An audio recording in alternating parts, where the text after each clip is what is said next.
Hello and welcome to the Wisepreneurs podcast. My name is Nigel Rawlins and I work with a range of women who are professionals in their field. They're often 50 to 60 years old who want to start their own business. In this podcast, I'll be interviewing a range of guests who will be able to tell you how they've done it themselves, and others who will give you hints and ideas and tips and maybe the confidence you need to go out and start your own business. Our guest today is Gabrielle Sun, a bright young woman with a fascinating background. Born and raised in China, Gabrielle earned her undergraduate degree there before going to the United States to pursue a master's in educational technology at Carnegie Mellon University. Now based in the US, Gabrielle works remotely as an instructional designer for a large corporation, creating training programs to teach new skills and compliance. In the age we live in of rapid technological change, Gabrielle stands at the forefront. She leverages AI tools like ChatGPT in her daily work and continuously educates herself on new technologies. Join us as we explore with Gabrielle how AI is transforming knowledge work and education and what skills both individuals and organisations need to harness its potential. Welcome, Gabrielle, to the Wisepreneurs podcast. Could you tell us something about yourself? Because my guests won't have heard of you before, but I think they're going to find out some very interesting things during our conversation. Sure. Yeah. Thank you, Nigel, for having me here. So, hi, everyone. My name is Gabrielle, and I'm currently based in the United States. So, official title where you can find me on LinkedIn is called instructional designer. So, that's what I'm doing for a living right now. For audience who is not very familiar with this profession, so basically, I'm working in-house in a big corporation. So we design a lot of compliance training, and also we define some of the skill gaps and design training to teach people and to upskill and reskill. And we also do, for example, career milestone trainings, like you enter a managerial role, things like that. So basically, I create training programs with the business. That's me on the more professional side. Born and raised in China, and I finished my undergrad in China before I came to the States to pursue a master's degree. So yeah, I like to travel between different countries, like in Asia, Europe, and United States. Like in this way, in this journey, I met a lot of people, I eat a lot of food. That's something I always enjoy doing. Fantastic. That's amazing. How long have you been living in America now? Great question. Let me think. Actually, I moved here in 2018 for my master's program, and that was like a 12 months program. So I graduated in 2019, and fast forward, the pandemic basically stuck at home. And right now, I'm still working in the same role. Now, you were telling me that you actually work remotely. So can you tell us how that's worked? Did it start off that way, or because of COVID, it moved to that? How did that come about? Yeah, that's a great question. So it actually was a remote role before COVID was the thing, and at that time, I had to explain to my friends how does remote work even is a thing, and how do we potentially collaborate. But after COVID hit, like we no longer need to explain to people how remote work is like that. Basically, the reason why I can work remotely is because my colleagues, they are based in different parts of the world, and many of them are in Europe, in India, like in US West Coast, East Coast. Yeah, so it has to be a remote setting. So how does it work? Can you tell us a bit more how your day is structured and the technology that's involved? How do you keep yourself organized? I haven't really think really hard on that one. So I think it just happened more naturally to me. Maybe it's because this is my very first full-time job, and it is. So I never had other prior knowledge of how going into an office and having an office job is going to be like. So I was thrown into such a world, and it is quite natural to me. So I didn't really think of that specifically. And in terms of technology, so basically we use Zooms or Microsoft Teams. And my day Sometimes I start pretty early, like 6 a.m. or 6:30 a.m. because I do have colleagues who are like in India, so it's like a 12 hours difference between me and India time zone, as well as colleagues who are sitting in Europe. So basically, the first thing a.m. in my morning, it's going to be their afternoon time. And like in order to collaborate across time zone, you have to accommodate for the time zone differences. Basically, what you're telling me is that you've never been into an office and yet you've started full on your instructional design position and it works and it's working okay. Do you find that you stop at the end of a day or how do you define the hours of work? That's a good question as well. So usually with my work time, when I am very busy, I tend to time box my day. So for example, like 2 hours a block, and here's another 2 hours I'm going to dedicate into that task. But for times that I'm not busy, I actually don't time box myself. I just let myself like just flow. So for example, today I started at 6:30. I actually don't have any work left to be done in the afternoon. What I was doing is that I'm on my computer, I'm learning something new, and then I'm entering your podcast room. And after the podcast ended, it's probably 5:30 of my day, and I would just call it a day and go out for a work. So it really depends day to day. And I would like to say, I think time is quite fluid. I think about it as like a supply and demand relationship. So when I have a lot of things to do, I need time box my day and have a like a very certain fine line that I call it my day. I'm going to close my computer. But for other times, like when the supply demand relationship isn't like that, I just keep that very fluid. I think you're very disciplined. Really? I think anybody else thrown into that position would probably find it difficult how to manage their day because a lot of people are used to going to work and turning up and doing that work. But then when you start to work from home, there's a whole lot of other distractions, especially for the older ones like us. Hang out the washing, do the dishes, eat food. Things happen, like the car's got to be serviced. Or if you've got children, I've got older children, Mhm. sometimes they need help, or if they've got grandchildren. So all sorts of things can, as you get older, interfere. So that's fantastic. So can you tell us a little bit more about how you actually got into doing instructional design? What was your master's degree that you did? And did that lead into instructional design? Yeah, yeah, it definitely has relationship. Like, my master degree is in education technology. So at that time, like the reason why I choose this as my master's program in the first place is because when I was in undergrad, I was admitted to a business major. I'm not sure if you're very familiar with the China's college entrance system. It's not like an application base where you think, okay, I might want to study this and that. It's not like that. It's usually like you pass a nationwide, like a very organized examination. You sit there for 3 days and you get a total score. And based on your scoring, like you can have different colleges you are choosing, and different majors have different scores as well. So based on all these factors, I was admitted to a business major, which was considered to be like a good major for students at my time. But I wasn't really quite knowing like how I can do with my degree, and because like business, I feel like it is not very solid. Like what would make it's not like either learning building something or learning coding or anything like become very tangible. At that time, it does not really speak to me, so I just go to different departments and meet new people and sit in their classrooms and trying to learn. Just basically trying to figure out what I want to do, what I want to learn, what I want to do in my life. And that moment, I feel like I really like the feeling of being able to learn things and teach things. So that drive me to apply for a master degree in education technology. And after graduation, like an instructional designer position in a corporate setting is just one of the many career choices I have at my plate.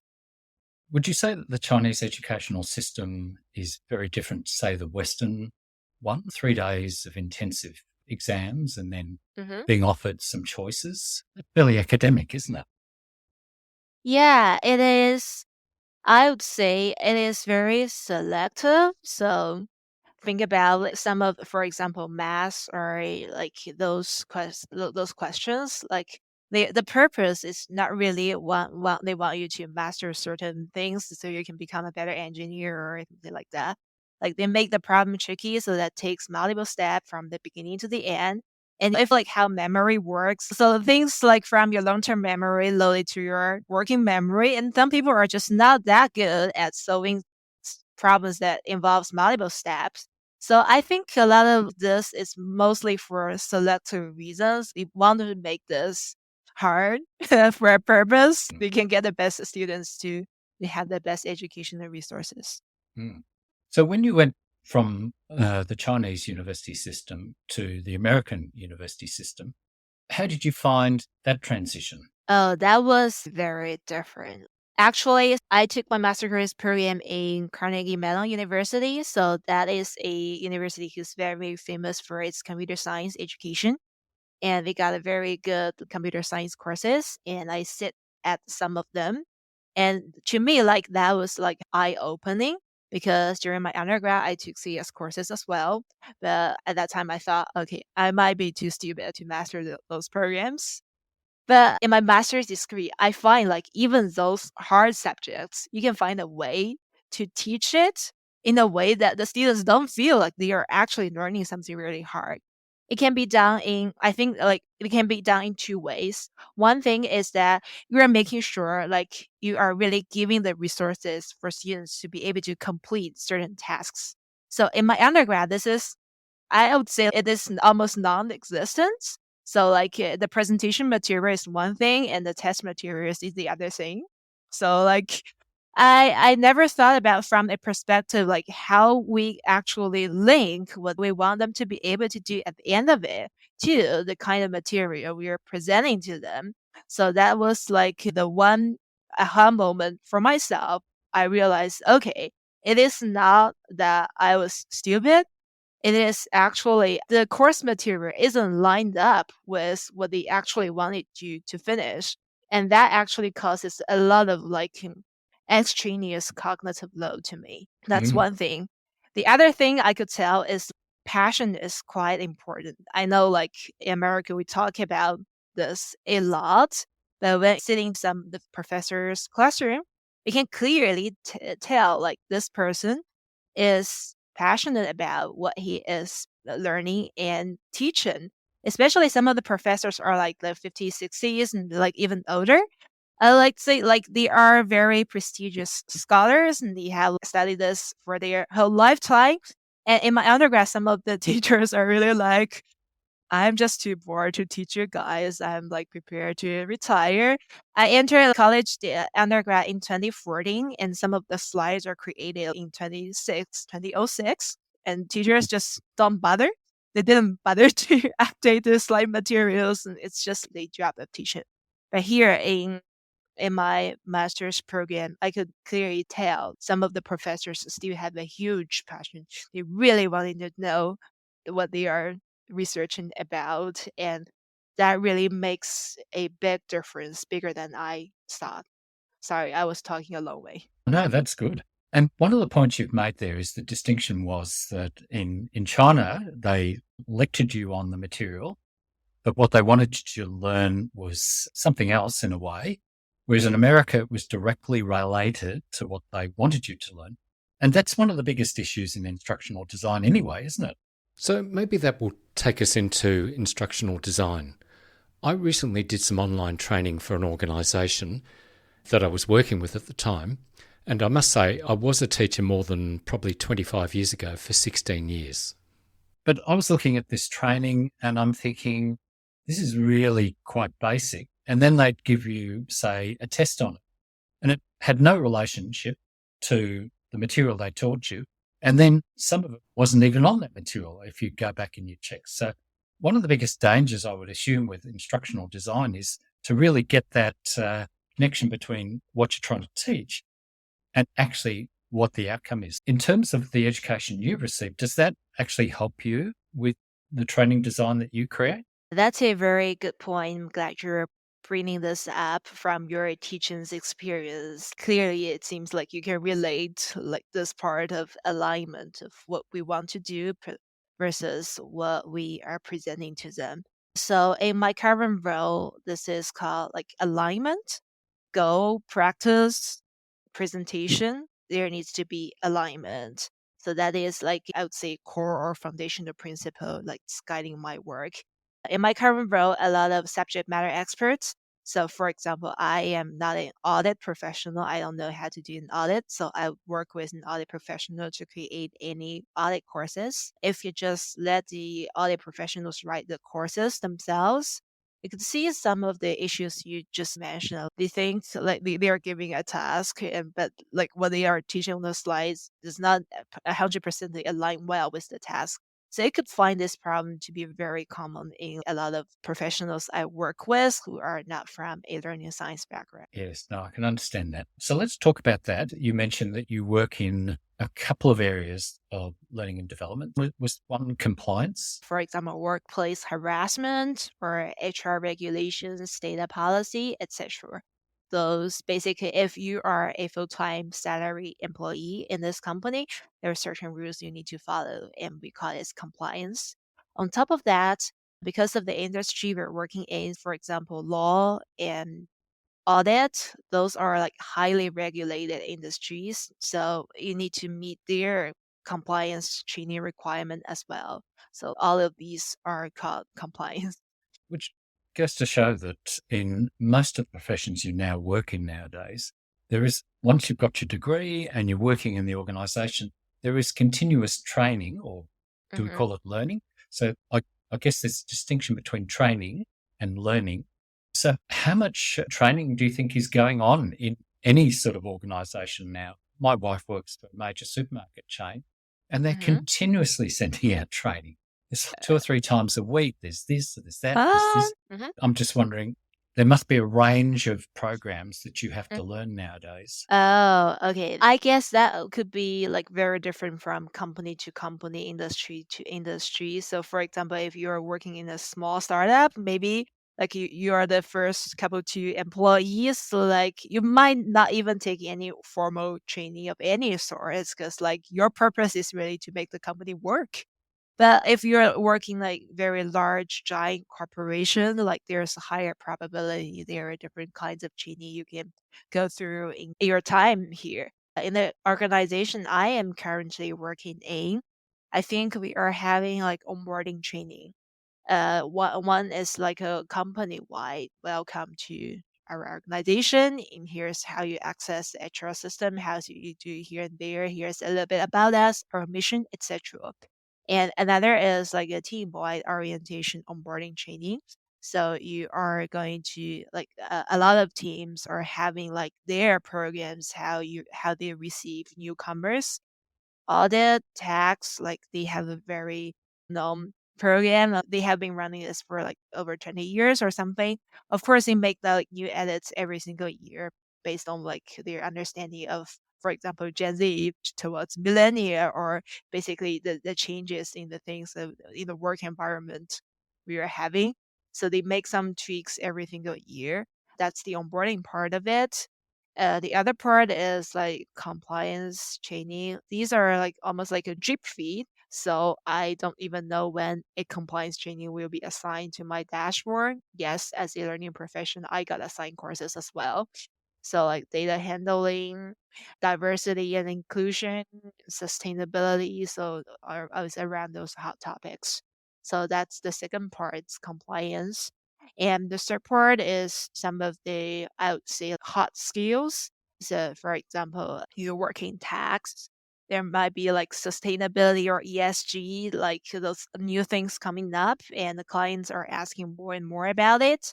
So your boss is thinking, okay, here's something we need our whole team, all the tax professional to know.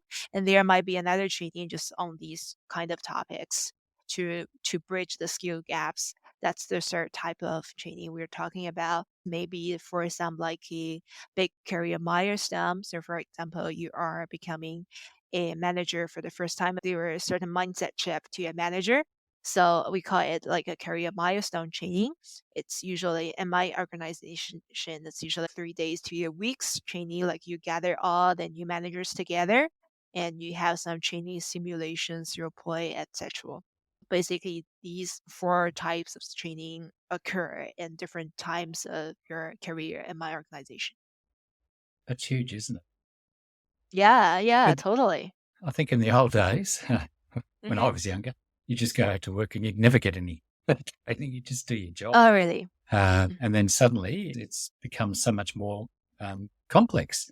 So, and in any day, are you working on a particular project until it's done, or do you work on a few projects at a time?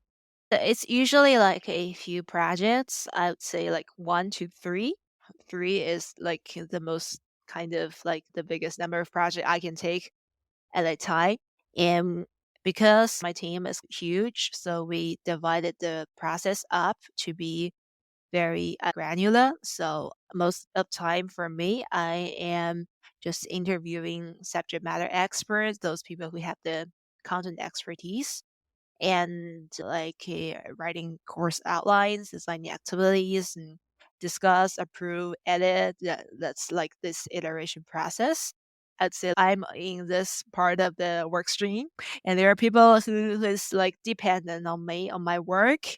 So like the deployment people. So for example, I got a fancy new set of PowerPoint slides teaching you a certain topic. I do not facilitate those workshops. So these are like the deployment people who do this. And also if I need to edit a video or an e-learn, and I don't usually do that myself either. So we have those developers who are into the softwares and doing all that. Yes, it's good that you don't have to do it all. I subcontract out lots of work because I just don't want to know how to do it anymore. That's pretty exciting. So you're busy from the sounds of it. Now, I came across you because you wrote an article talking about AI, Hmm. and you were also talking about routine processes and stuff like that, and how AI or artificial intelligence is not starting it, roared right in, hasn't it? With a bang, it's landed. So let's talk about AI and how that helps, how you work with AI or how you suggest we work with AI. Sure, yeah. So I started off playing with these kind of tools because my boyfriend is in the tech industry. And he is actually a machine learning scientist who is like at the forefront of everything. And like even before ChatGPT launched, we know that GPT through tree, and he has already started to play with something like that. And he was like, "Okay, this is going to be something. Like, take a look at it." I was like, "No, don't bother me." And until what time is like last November, ChatGPT become a thing that's well known, and everybody started to talk about it.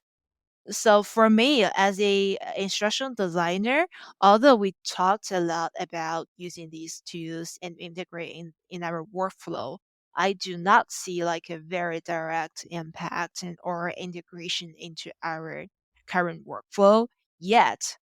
Like there are a couple of reasons. One thing is a lot of times we are doing some of the judgment based work. So for example, I have the business partners coming to us saying, okay, here are like A, B, C, D kind of skills we want to touch base on. And they want to put everything into a whole curriculum. And as an instruction designer, your job is not going to say yes to all of them and implement it and make yourself an order taker. So we definitely want to know more about like the reason behind each request. So that is not actually something AI can help me to do at this moment. That's one thing. The other thing is when it's really getting down to some of the nitty gritties. So, for example, a lot of my time in this current role is actually reviewing some of our existing learners report or the data we collected so that we can have a better informed design or redesign next time.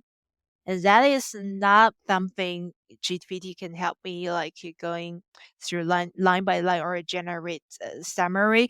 It actually can if you feed it into the tool and ask it like a generate insights or but if you really wanted to go line by line and make these edits, I think that still requires a lot of manual labor and attention from your end. So that's what it cannot do at this moment. But there are like obvious some things we can't do with it, which maybe we can talk about it later.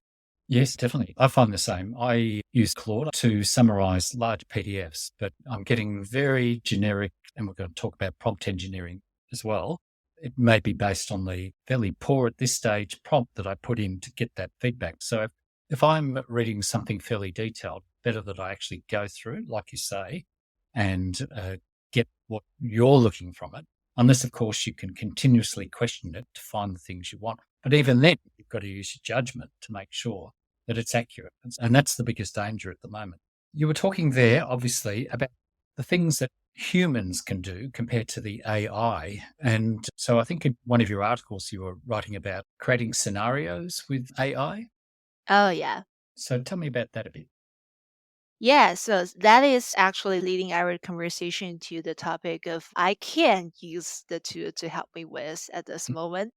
I think it's in general, it's a very good brainstorming partner because it has the words knowledge, all the data we use to train. And sometimes, for example, when I'm struggling creating a scenario to make some of the practice exercise more authentic, or I want to brainstorm how I can run this workshop, for example, some icebreakers, some reflection activities, or some of the energizing activities. I may not think about it.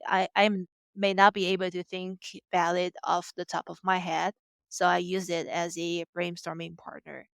And also, when I find it to be very helpful at the initial stage of a course, when you still have a huge scope and large problem space and you want to create an outline or something, it may give you some very good results that you wasn't expecting. Yes, definitely. And that's how I use it. I would have to say that I use it 20 or 30 times a day now. Oh wow. I try and write 2 big articles a week, and or I want to rewrite something, or I want to analyze something. I guess I use it to get an opinion, and sometimes it'll kick out a sentence for me which I don't like. So I then question it and say, how would you reword it? Or I wanted to Mhm. say this, how would you say it, including this? And I might work on a sentence 3 or 4 times or 10 times just to make sure it fits in, or a paragraph I've rewritten. And then I ask it to help me tighten that paragraph up. And then I use Grammarly as well afterwards. So I can have AI help me write an article from the information I fed into it, but Sure. then I would probably spend 4 or 5 hours still editing. And you're right. It's like having a blank page and then and getting past that blank page, which is fantastic. All right. What technical skills do you think we need to learn then to use AI? I would say to me, AI, that's a huge word if we can break it down into different sort of technology. For example, ChatGPT, that's text generation. And there are other functionalities like, for example, text to image or text to audio or even text to video. So I think all of these are actually have a huge potential in my role as an instruction designer or more broadly as a creator or knowledge worker. Let me go through them one by one. So one thing is text to audio. Like in the old time, we have those like TTS that does not sounds very robotic. The kind of sound, but recently, I think a lot of the text to audio tools are getting really good. And you can even make voice cloning. So, for example, if you record some pieces of yourself speaking, and the algorithms will learn some of the phonemes, like when you pronounce, and then when you type, like it can actually produce in your own voice. It's not 100% accurate. It's really getting very close to that level. So I think if that is the case in going into the future, I would see a lot of like voiceover artists. I do work with some of them, like creating e-learning materials. May need to think about other ways of doing like a career transition. That's one of the four technology we talked about. One, the text to audio. The other, text generation summarization. ChatGPT is definitely something we are already use. And you mentioned like that it's a summarizing ability. Sometimes it's not good. It's probably related to the I would say like the memory it allows you to put into the system text. So for example, right now I remember it's like 80,000 tokens. But as the models are becoming more and more powerful, it may increase this limit. Or like they have a better way in the back end to chunk this into pieces and summarize one chunk, another chunk, and piece them together. So I still see there's a huge possibility of this model to become like even stronger. And also like ChatGPT, like OpenAI released like their multi-mode chatting ability, meaning that you can send graphic for it to summarize. Then it can also like generate, for example, a data representation from your description or from your data sets. So I think that's something we need to continue to learn how to incorporate, like especially the multimodal text generation into our knowledge workflow. That's the second thing. The first thing we talked about is text to image. Right now, I find it's most useful when I want to create some of the descriptive images. So I'm not going to ask it to create like a Van Gogh or any expressive art, modern art. I don't think it's used for that purpose. But to me, so for example, I want to create a blog article master image for my blog article. Here's the 5 ways how you can do instructional design. And previously, I need to Google search or I need to search the database to find a photo or something to use. I would say this is a just like descriptive image, but text to image tools really relieve my burden on that end. I would sincerely recommend people to play with those kind of tools and to see which prompts work better. There are definitely like different prompts can result in very hugely different image qualities. That's the third thing. And the fourth thing I think is good for knowledge workers is to explore some of the text to video AI tools. I play with many of them. I'm not mentioning any brands or names here, but basically, I think it really ease the burden of having to show yourself on the camera and edit afterwards because you just need to play with the timeline a little bit. But right now, it's like a text to video generation, meaning like you can edit the video in a way that you used to edit a Word document. So I think that's something for us to really keep an eye on and start exploring. Oh, definitely. That's fantastic explanation of all those. And you're right onto those things. You're using it and you're young. So imagine, what are you going to know in 40 years? What's your future looking like? I don't know. When I was a kid, it was black and white TVs. I think we had a TV, but we never really spent much time at home. I can't even remember if we had a phone in my house when I was a kid.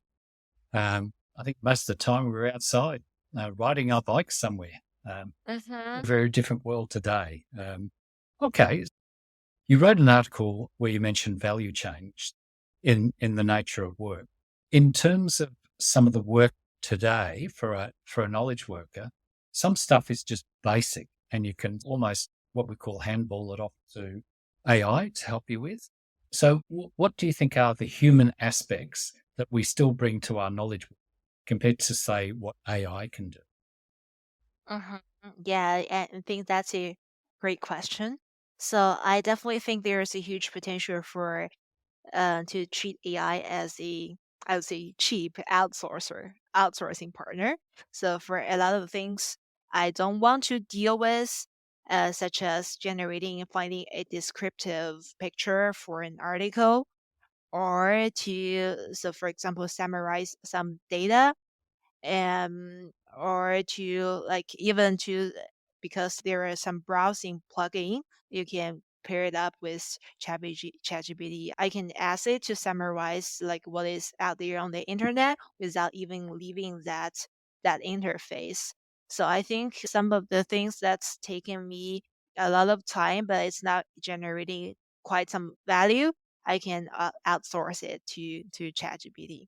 And Mm. for the things that do create like more value, just as like you said, the humanistic aspects, I would say, for example, thinking about what I want to express and write those table of contents or article outlines.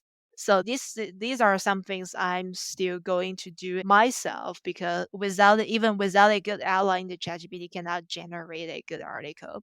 And also, I still believe, even though like text generation is so cheap at this moment right now, I still believe that good writing is actually good thinking. So you just put what's on your thoughts into pens and papers, and that part won't change. Definitely. Okay. We were talking about using ChatGPT for some routine processes, but we still got to keep in mind that being humans, where do you think ChatGPT should be starting to fit into all businesses now? So if you're doing instructional design work, would they ask at some stage for you to design programs about using ChatGPT and where it would be appropriate? Yeah, so you're asking whether we are designing training programs to teach people how to use this, or Yes. Mm, I think in our companies they are starting to do this. But I would say usually in-house L&D teams are generally more reactive than proactive. And this also depends on the kind of industries you're working in. And for example, if you are working in tech industry, they might be already producing some great content. Yes, they are currently creating some training courses on how to use ChatGPT. But in my personal view, I think this needs to happen earlier on. okay. I think earlier you talked about when you had some spare time, you do some online learning. What sort of online learning do you choose to do to keep yourself up to date or continuously learning? Yeah, I don't have a very specific learning path. I want to master certain skills this year and I want to do another year. Basically, it's based on what I want to do. So, for example, recently I am building like a role play simulation tool. So, I was thinking things I make a lot of role play simulations in my role as an instruction designer. I create those scenarios. Can I have GPT to be my role play partner? Instead of talking to a facilitator, talking to a partner, I just talking to ChatGPT. And also by the end, if this tool can give me a personalized feedback, how well or how badly I did, that would be awesome. So that's something I want to do. Based on that, I started to find some programs I need to learn. So for example, right now I'm learning how to build an LLM application using LangChain. So the LangChain is like a Python library, so you can use it to build some of the web application. I think learning is actually very personal. Different people have different learning style. For me, I do not aspire to complete any training programs or learning paths, even though I design them. I just go and out and find the materials relevant to what I want to do at this moment. Mm. And isn't that amazing? That's just so freely available, freely, or you can actually pay for courses.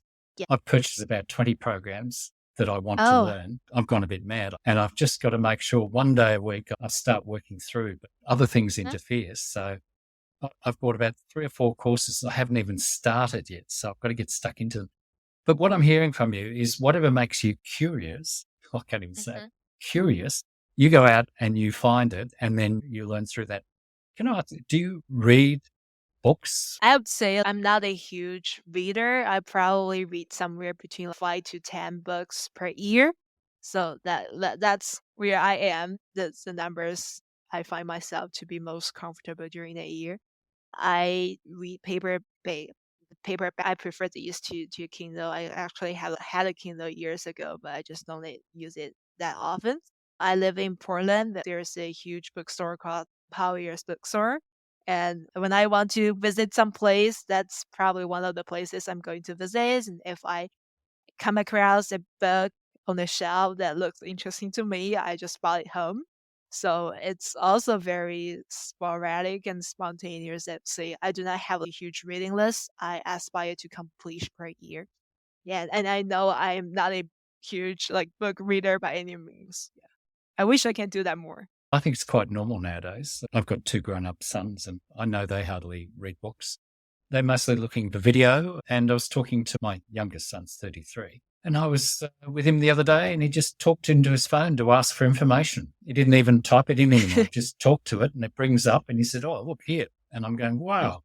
And he hasn't had a very formal education, but boy, can he use technology. And I think that's with our young generation now is technology is very normal. What age did you get a phone? That's a good question. I think I get my first personal phone when I was in high school, like the first year in high school. Yeah. But before that, I think I'm playing with my parents' phone since I don't know, since probably not too long after I was born, maybe in my early primary school days. So I think that's the norm nowadays, whereas I can't remember. I think maybe I was 35, phones came out. yeah. It's a very different world, and you're living the knowledge worker life. You're working from home because you're working remotely. You're employed by a large company, and you're working with people all over the world. So that's an amazing world that you live in. Is there anything else you'd like to tell us about? I would say maybe no matter what age you are at, there are certain qualities and certain good things you possess. And so for me, I'm pretty young compared to a lot of my colleagues who are working in the same company and organization. And I do think when I jumped onto this roles, I learned a lot from my colleagues. Basically, I think improve my EQs interacting with people, especially some senior stakeholders and also just learning how to be a good human being. Like sometimes when you're working in this isolated world and everything you care about is those data and getting things down, and et cetera, productivity, you forget how to be like a very warm human being. And I think I learned that a lot from some of my elder colleagues. But now, like when it comes down to some of the technology topics, I find, okay, this is something I can bring value to the organization, to our shared knowledge base, etc. I didn't actually realize that that's a strength for younger generation because it's the word I feel so familiar with, so comfortable living with. So I just wanted to say, whatever age you are at, there are certain very good qualities you possess, and we just need to have an open mind learning from each other. Especially, I think this cross age generation kind of communication could be very helpful, and it's always something we neglect. That's amazing. No, you're coming across as very warm. You communicate really well. It's fabulous. And your knowledge Thank is you. really quite deep. So I think there's a heap that people can learn from you. Thank you, Gabrielle. That was a fabulous conversation. I really appreciate you coming on to the podcast. Thank you. Thank you, Nigel. Thank you for having me. I'm looking forward to continuing to provide you with engaging and informative episodes to help you level up in your entrepreneurial journey. Thank you for joining me on the Wisepreneurs podcast.